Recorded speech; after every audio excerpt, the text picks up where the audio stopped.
Next is head injury. A 25-year-old man arrives in the ED following a fall from 15 feet onto the concrete. He's moving all his four limbs. Blood pressure is 110/70. His heart rate is 80. He is not opening his eyes to voice. What will you do? So I will approach this patient with a TLIS protocol, doing A, B, C while immobilizing the C spine.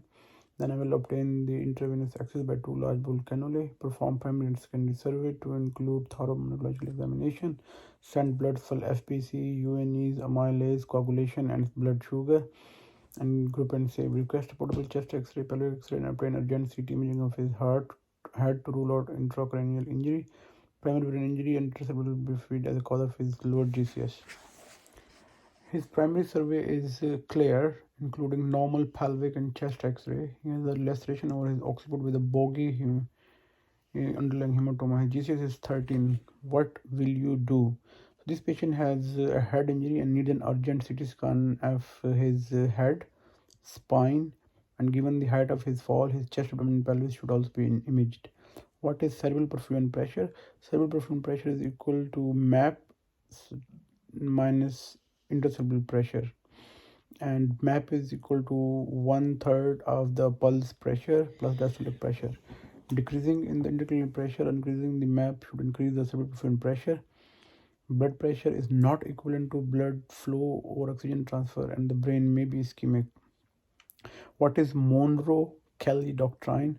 The intracranial pressure is related to the balance between the volume of the blood, brain, and CSF in the skull. If brain volume increases due to brain edema, in order to maintain normal intracranial pressure, the blood and CSF both must decrease in the volume. What are the causes of the raised ICP? Surgical and medical. Surgical are extradural hematoma, subdural hematoma, subarachnoid hemorrhage, diffuse external injury, and coup and contusions. And medical are meningitis, electrolyte imbalance, and ischemic CVA. What are the symptoms of rate ICP? Symptoms is the decreased conscious level, nausea and vomiting, and headache. And what are the signs of clinical signs and CT signs of raised ICP? Clinical signs: dilated pupil, undifferentiated from the light due to the compression on the third cranial nerve, and defect in the lateral gate due to compression on the sixth cranial nerve. Fall in GCS and papilledema. CT signs: extradural hematoma, localized convex hematoma, plus minus midline shift. Subdural hematoma, thin sheet of blood overlying the cortex, plus minus midline shift. Subarachnoid hemorrhage, blood in the subarachnoid space which extending into the ventricle may cause the hydrocephalus. And loss of the gray and white matter differentiate suggestion of ischemia. Why do the pupil dilate in raised intracranial pressure?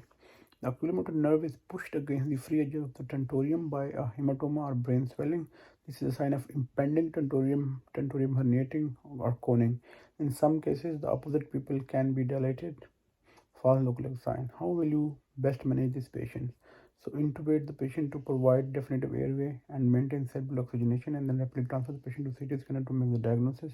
So medical management is nurse him as 930°.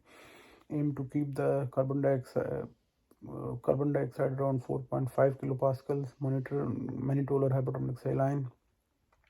Consider loading with phenobarbitones or diazepines to control seizures, and increase the cerebral pressure by increasing the MAP.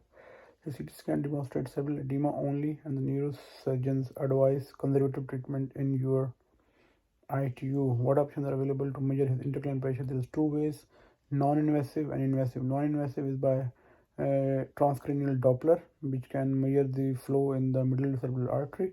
An intensive method, extraventricular drain in the anterior horn of lateral ventricles, gold standard, and the brain parenchymal transducer. Thank you.